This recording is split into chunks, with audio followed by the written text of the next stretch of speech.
A ver, ¿cómo puede ser que un conflicto que está a miles de kilómetros de distancia acabe afectando, por ejemplo, al pan que comemos? Pues hoy vamos a desentrañar justo eso, una cadena de acontecimientos sorprendente, una conexión oculta que une la guerra con el trigo en los campos de Europa y que, bueno, que podría cambiar nuestro sistema alimentario. Y para que nos hagamos una idea de la gravedad del asunto, vamos a empezar con una advertencia bastante seria. Viene de una de las mayores empresas importadoras de fertilizantes del Reino Unido, y dice así: Europa se quedará sin fertilizantes nitrogenados en la primavera de 2027. Este mensaje tiene que llegar a los gobiernos y a la Unión Europea. O sea, una declaración muy contundente que nos mete de lleno en el meollo de la cuestión. Claro, esto nos lleva directamente a la pregunta clave de todo este análisis, pero vamos a ver cómo es posible que una guerra acabe provocando una crisis de fertilizantes en Europa. A primera vista parecen dos mundos que no tienen nada que ver, ¿verdad? Pues vamos a descubrir que están totalmente conectados. Muy bien, pues vamos al lío. Para entender de dónde viene todo esto, hay que pillar una conexión que es fundamental, la que hay entre la energía y los fertilizantes. Esto funciona como un efecto dominó, de verdad. Fijaos, primero estalla un conflicto en Oriente Medio. ¿Qué pasa? Que eso genera una onda de choque en los mercados energéticos y ¡boom!, se dispara el precio del gas natural en toda Europa. Y aquí está la clave de todo. El gas es la materia prima principal para fabricar fertilizantes nitrogenados.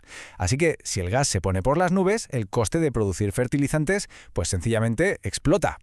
Y mirad, este gráfico lo deja clarísimo, es que no hay lugar a dudas.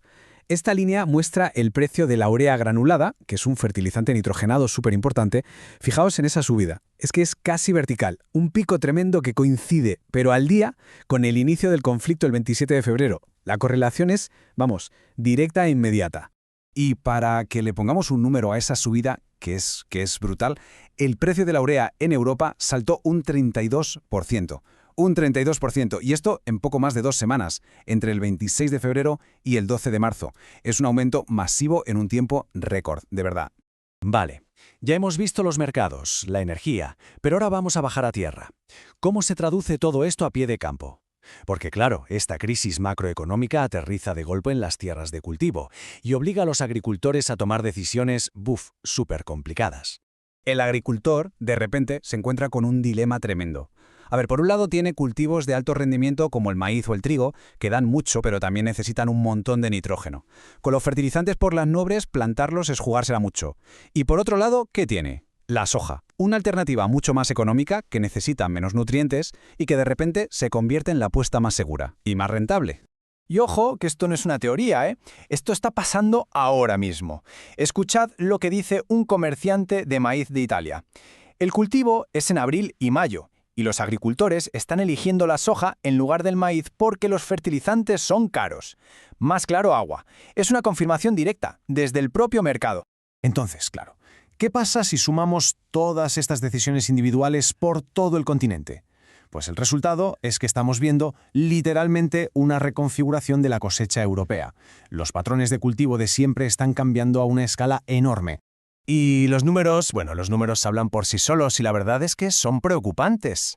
En los países que más maíz producen en la Unión Europea se esperan unas caídas importantes. Hablamos de un 9% menos de superficie en Polonia, un 11% en España y en Italia, por ejemplo, la proyección es de una caída de más de 60.000 hectáreas.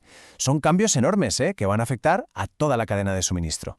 Aquí, en este gráfico de barras, se ve la tendencia de una forma supervisual. Nos muestra la reducción que se espera en la superficie de maíz para la temporada 2026-2027 en Francia, Polonia, Italia y España. La dirección, como se ve, es claramente a la baja. No hay duda. Pero el problema no es solo el maíz, el trigo también está en el punto de mira. Incluso los agricultores que deciden seguir plantando trigo tienen que bajar las expectativas. Escuchad a este productor de Rumanía. Los altos precios de los fertilizantes nos obligarán a no aspirar a grandes rendimientos en este momento. ¿Qué quiere decir esto? Pues que se invierte menos por hectárea y al final las cosechas podrían ser más pequeñas. Venga, ahora vamos a dar un paso atrás para ver la foto completa, para entender el panorama general. Lo que se está formando, y así lo describe un distribuidor de la zona del Benelux, es ni más ni menos que una tormenta perfecta para el sector agrícola y para el suministro de alimentos en Europa. Y se le llama tormenta perfecta porque no es un solo problema, es que se ha juntado toda a la vez. Por un lado, la subida brutal y repentina del precio del nitrógeno. Por otro, los precios de los cereales, que ya estaban bajos y ahogaban los beneficios. A eso súmale la subida del alquiler de la tierra. Y ya para rematar, las nuevas tasas sobre el carbono que entraron en vigor el 1 de enero. Es que es toda la vez. Y si sumamos todos estos factores, la conclusión es bastante clara y preocupante, la verdad. El resultado final de toda esta cadena de sucesos es que el suministro de alimentos dentro de Europa va a ser más justo, más ajustado y por lo tanto vamos a depender más de las importaciones para cubrir la demanda. Así que, al final, todo este análisis nos deja con una pregunta flotando en el aire, una que va mucho más allá de los datos y de los gráficos. Ahora que vemos lo fácil que es que un evento global afecte a las cadenas de suministro, la gran pregunta es, ¿hasta qué punto es realmente segura la comida que nos llega al plató? A ver,